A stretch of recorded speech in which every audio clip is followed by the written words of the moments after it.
Hey guys, I'm really excited to be bringing back Tarot Tuesday. You've noticed no doubt that we're in a little bit different space. This is the sort of the loft area of my house. Since I don't have a webcam for my desktop computer yet, the laptop kind of moves wherever I go, and this is where I'm at today. So, lots of busy doings as with just a little more than a week to go in Mercury retrograde. Today is November 12th, by the way. With just a little bit more than a week left to go in Mercury retrograde, we had Mercury transit the Sun yesterday. Now, because Mercury is so small, we weren't able to see it, but the transit of Mercury is when Mercury visibly crosses the solar disk. So you've got the Magician reversed, Mercury retrograde. It's kind of hard to see with the glare. I can't really make it better for you. I wish that I could. And the Sun, as the Sun, in the sign of Taurus, which is the Hierophant. Wait, no, I misspoke. Sorry. The sign of Scorpio, which is death. That glare is awful. There we go. So, lots of with the Magician and death, lots of transmutation. Lots of changing, lots of giving rise to something new. Scorpio brings that from a place that's deep within. And today is the peak of the full moon, which would be opposite this solar Mercury, this solar conjunction with Mercury. And so you have the High Priestess, which is the moon, in Taurus, the Hierophant. And so a lot of this transmutation that we're going through, sort of as these things align in this way, is like the self is the wellspring. It's coming up out of you. This is particularly apt for a lot of reasons. Number one is that, as you've often heard me say, Scorpio is fixed water, and the thing that still waters do is run deep. Which means that there's something way down that is coming to the surface, or being brought to the surface, dragged really by Mercury retrograde, because that's what Mercury retrograde does, is drag. But it's being dragged to the surface, forced to be seen for what it is, reckoned with, dealt with, incorporated into the self. Gonna use a lot of shadow worky language here, but that's just the way it is. We're bringing something up into the light. Now, where those things are is gonna vary widely based on which house those signs are for you. So for me, that's 4th and 10th, which are the house of the home and the career. But that's because I'm an Aquarius rising. So like I say, check your own chart. If you don't have a chart, leave a comment, throw me a message on Facebook or Instagram, hit me up on Patreon. We can make that happen for you. Oh, the worst time to have to sneeze is right on camera. Okay, so like I say, dealing with something really major here. This sort of this conjunction here, Mercury reversed in Scorpio, the Magician reversed, and death, Mercury retrograde in Scorpio. It's going to feel like you're powerless to stop this, and that's accurate, but only to a degree. You're not what you are powerless to do is stop this thing from being brought up. Mercury retrograde likes to do that. It likes to take things we can't do anything about and make them happen to us, kind of mostly just to see how we'll react to them. But what you're being asked to do is take control over growing from it. This is the important thing. This is the key thing. We're trying to grow from past weakness, past defeat, past failure.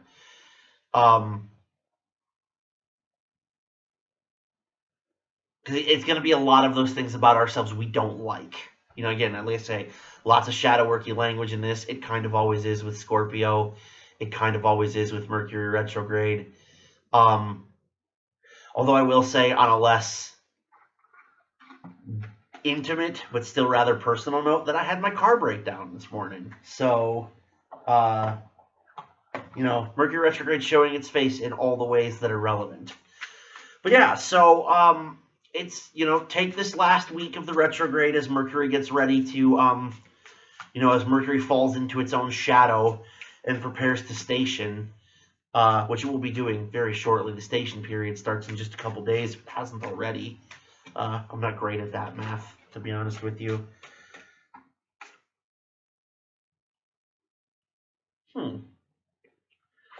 As I'm shuffling to give you your readings for the week, friends, the Lovers is the first card, the Fool is the second one, and I cannot stand this glare. The Lovers, and just to show to you, the Fool. There we go. The Lovers and the Fool come flying out of the deck.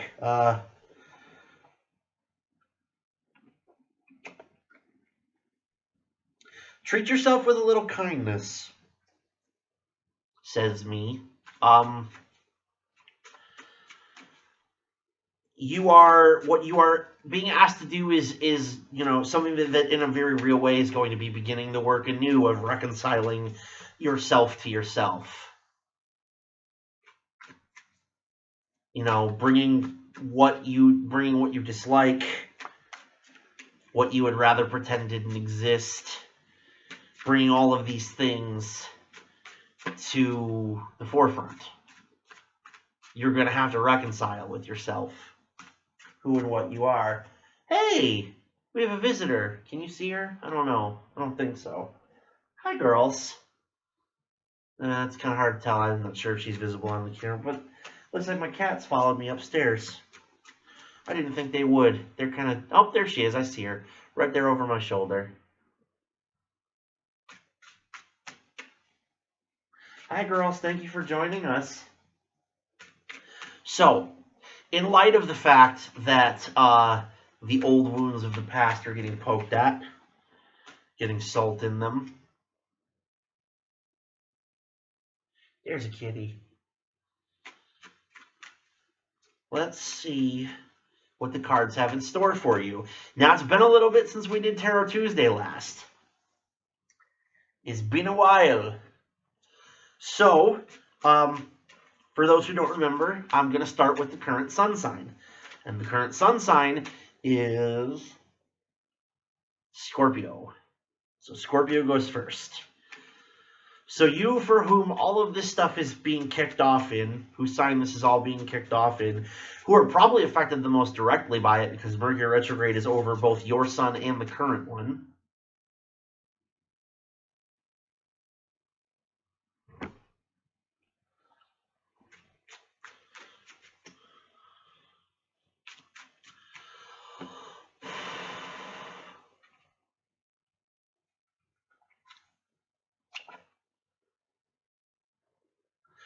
For Scorpio, the Three of Wands.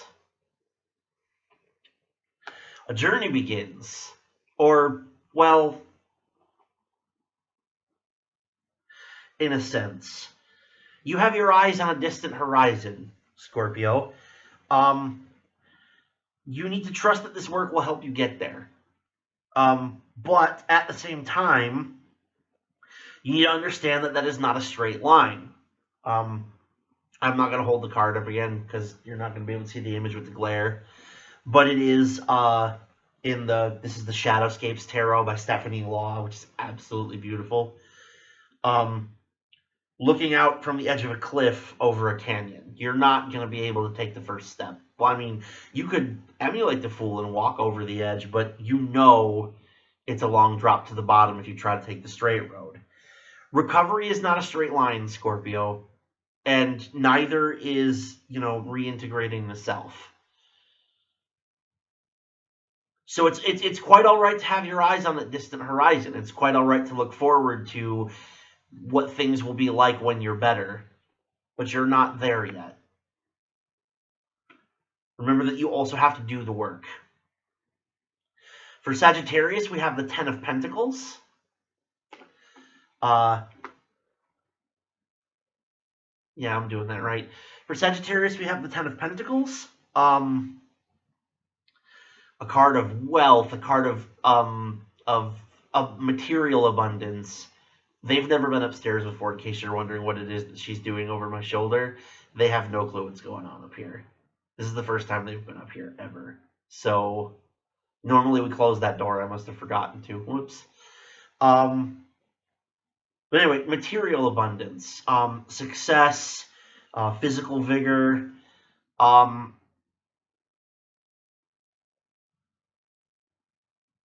To me, it seems less like the beginning of a period of intense work on the self and more the end of one for you, Sagittarius. You know, the tens are about closings and culminations and finality, the ending of a cycle and a process. So this is less about you having to start doing the work and more about reaping the benefits of bringing work to a close that you'd already been doing. Having said that, see it through. Make sure that you are at the end. There's no such thing as too cautious when it comes to shadow work. Because it's never truly done. Aspects of it can be finished, but there's always something more to be located and integrated and brought to the fore. And hi, sweetheart. Having said that, for Capricorn, we have the Hanged Man. And the benefits of considering a perspective that is not your usual one.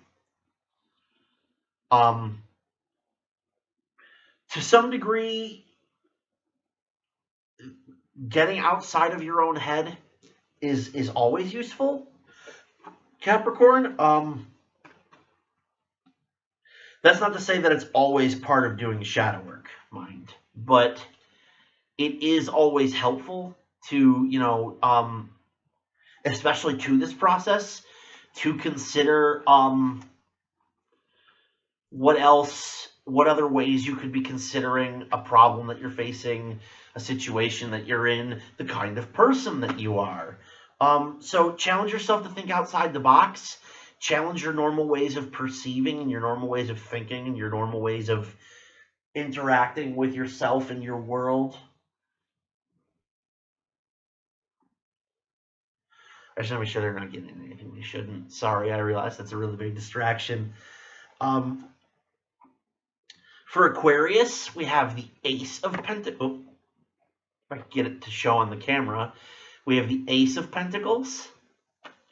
I really like this card for you, Aquarius, because it's the start of something new in a material sense. This might be a new job or a new position at a current workplace, a new stream of income, maybe some new, other material thing like a diet or an exercise plan. Something new and something different that shakes up your physical routine. Now, again, it could just be related to the physical. You might gain some new insight into the way that you perceive maybe your finances, your material security, perhaps even your physical self. Either way, there's a lot of new on the horizon for you, which I like. So some big doings in, again, like I say, the more material aspects of your world rather than the strictly mental, emotional, spiritual, intellectual sort of thing where, those are all realms in which, as an air sign, you're pretty comfortable anyway, particularly the intellectual stuff. But it is there, so, take advantage of it. For Pisces, we have the Hierophant again. So, thus far, based on the cards we've already drawn, I would say that after Scorpio and Taurus, in whose signs the Sun, Moon, and Mercury are having this very dynamic interplay, this draw indicates that this might also be particularly potent for you. And you are in a unique position to take advantage of that, given that Pisces is trine the one and sextile the other of these signs. you're going to embrace the more Taurian and therefore more lunar aspects of what's happening with the transit of Mercury to the full moon. The transit of Mercury in opposition of the full moon. You're going to embrace the more of the basis of where the energy is coming from, because again, it's the wellspring up out from uh it's especially for you it's strange because this is more like light rising to meet light. um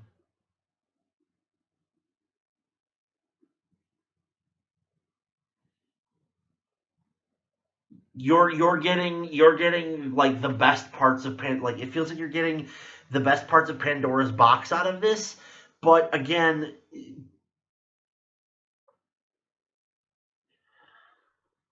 tough with this one. The Hierophant is always a really difficult card for me to read, especially for you, Cancer, because it's not one that, or not Cancer, I'm sorry, Pisces, the other water sign. Good grief. I don't know if you can tell by my face, but it's been a long day already, and it's not even noon. um, but yes, we have the Hierophant, leading the way to.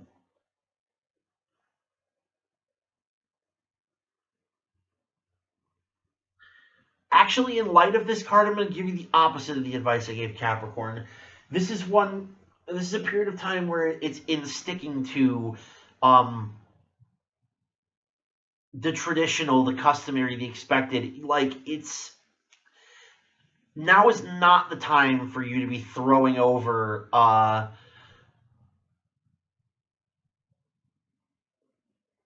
your usual ways of being. You don't need to radically reinvent the self every time you find something about it that you don't like.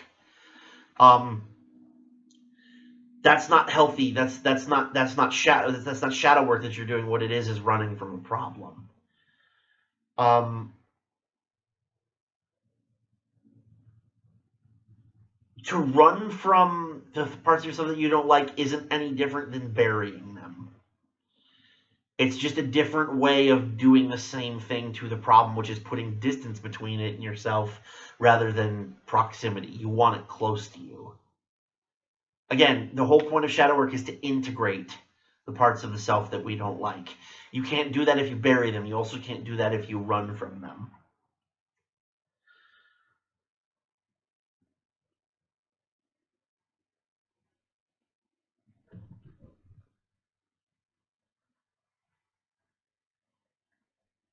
For Aries, we've got the Five of Swords.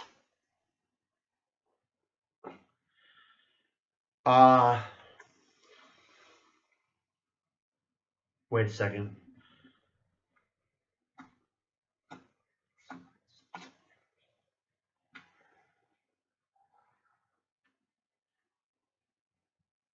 Yeah.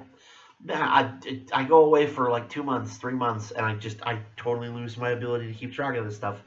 Aries, Five of Swords is the card for Aries. Um,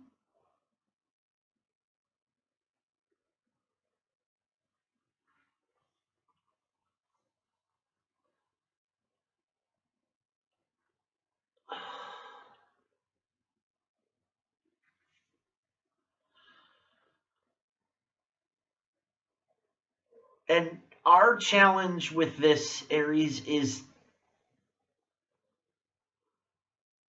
to ask questions about our desire for total victory.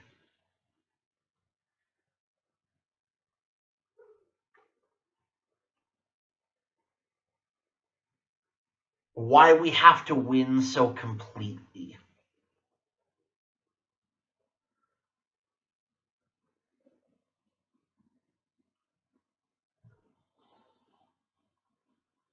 Why that's necessary always for us to win. Like not like every victory has to be big. There's no such thing as a small victory for, it seems, in some relevant sense, for those of us with the Aries sun sign. And it might be good to question why that is, to really dig at why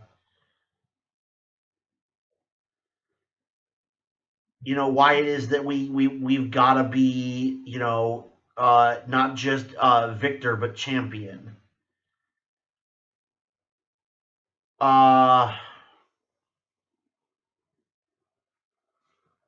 Well, that's prompting me to do a lot of my own personal thinking, but rather than ruminate about that on camera, let's just get through the rest of Tarot Tuesday.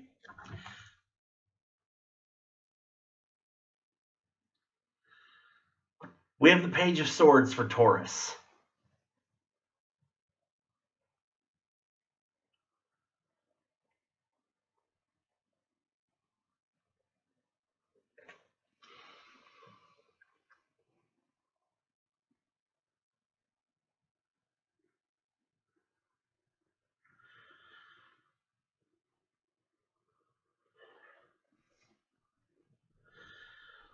Now is the time for reflective thought. One of the things that the Page of Swords represents is reflective thought, taking the time to think to and for yourself.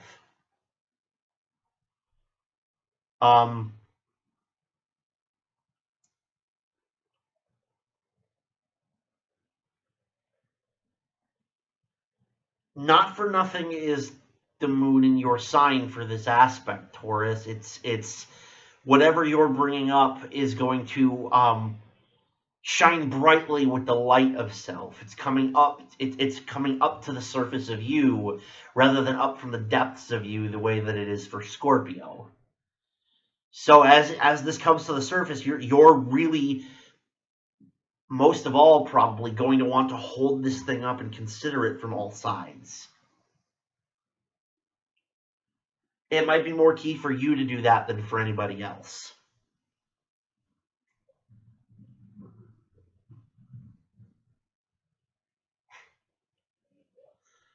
For Gemini, we have the Nine of Cups.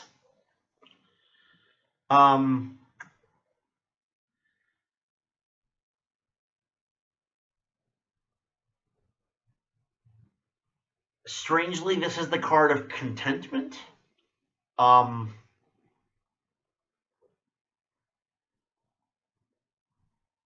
How it is that you can be content with something as revelatory as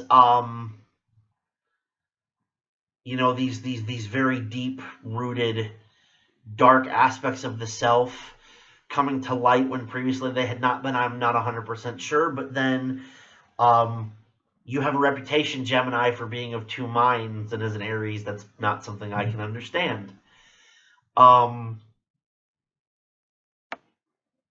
It does seem to me, though, that this is going to be a kind of shadow work with which you are the most familiar, and therefore the most capable of handling, versus other forms of shadow work rather than compared to other sun signs. Because you can still be bad at this, and you can be the best at it if you're worse at everything else. I'm not trying to suggest that you are, just that that's possible.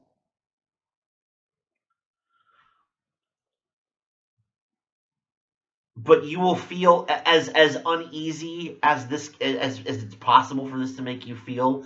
Some part of you is going to feel at home doing work that is so fundamental to the identity.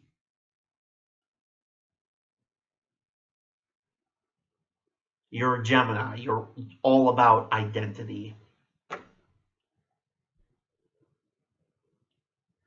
For Cancer, we have the Three of Cups. The joyous coming together of friends. It's a celebration. It's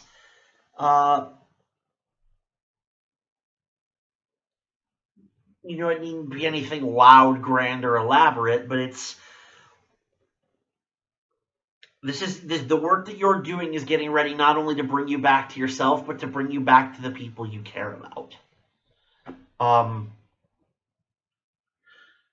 See the work through, because it will give you a new appreciation for the people in your world and who they are and the roles that they play and the roles you play for them.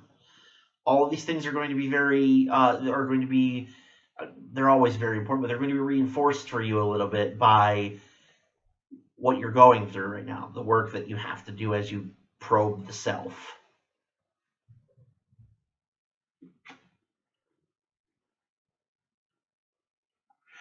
We should be on the last three. Yes, we have Leo with the Two of Cups. Lots of cup cards in this back half of the zodiac. This is much more intimate and personal, where Cancer is being brought back to the people they care for. Leo, you're being brought back to the people you know the most intimately. You know, your closest friend, your closest family member, your significant other if you have one, or others if if that's the kind of lifestyle that you lead. There is no judgment. Merely to point out the fact that this is going to bring you back to those people who are the closest to you, whether that's physically or emotionally or intellectually or spiritually, the people with whom you are the tightest, or the person with whom you're the tightest if there's only one. Just a newfound depth of feeling and appreciation for these people. Given that this is an aspect of both the sun and the moon, which Leo is ruled by the sun and Cancer is ruled by the moon, not terribly surprised that you two are going to experience this in similar ways. But when it comes to the passion and the intensity of it, Leo, as the sun-ruled sign, you're going to burn slightly the brighter and the hotter in whatever ways that's relevant.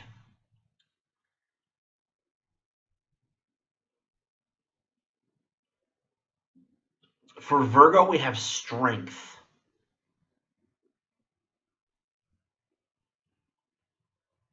There is a saying that comes from the martial arts practice of Aikido. A very dear friend of mine once taught it to me when we were in college. I believe they have it on their arm as a tattoo. The adage is that true victory is victory over oneself. Now, as we've discussed already, I'm an Aries and I like to talk about victory, but especially in this case, Virgo, it's apt. You're going to discover just how strong you really are in probing this thing that likely makes you feel very, very weak, very, very small.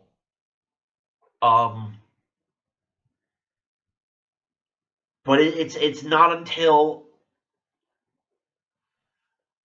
we're tested that we know what we're made of. The true measure of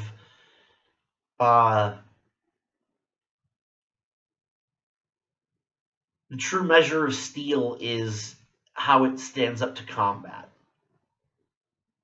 To borrow from other places where I get my metaphors for battle and victory. But yeah, this is going to test your mettle and also your metal.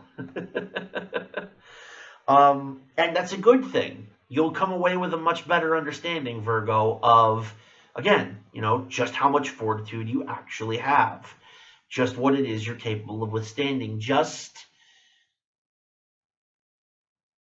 who you really see when you look in the mirror. Last, but most certainly not least, is Libra. And for Libra, we have the Ten of Wands. Now, I've often referred to this card. This is mostly the fault of my close friend Michelle, who helped teach me the tarot. The Ten of Wands is the card which indicates the burden of success. The parts about the reputation for competence and reliability that are the other edge of the sword, the doubled edge of the sword. Having, and being burdened with the load of holding up what you've held up.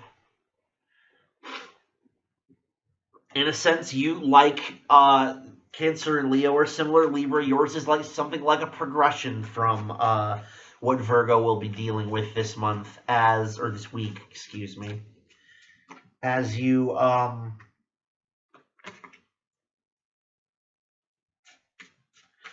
take on more fully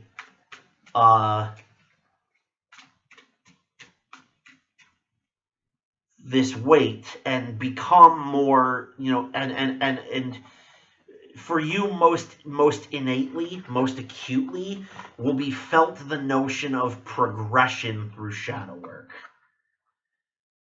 If Sagittarius is coming to the end of a long cycle of work and reaping its rewards, you are learning that now the work needs to be done of like maintenance. And again, Sagittarius's work was something totally different to yours, in that it directly impacted their relation to the physical world around them. Not necessarily so yours. Wands are about energy and emotion and passion and forward progress, and it's about movement, it's about action, it's about activity. You are going to have to, not only are you carrying this new weight on your shoulders, but now you are going to have to continue to. You will have to learn to continue to walk this way. It isn't this part of this self that you're integrating from the shadow isn't a one and done thing for you. Most of all, it's not for anybody, but especially not you, Libra. It will simply be the first in a first link in a chain of events that gets you to the place where not only do you again, incorporate this into the self, but take that self and carry it forward. This has been Tarot Tuesday. It's been really great to be back, you guys. I hope that you enjoyed it as much as I did. I will be back with another video next week. Until then, I'll see you around.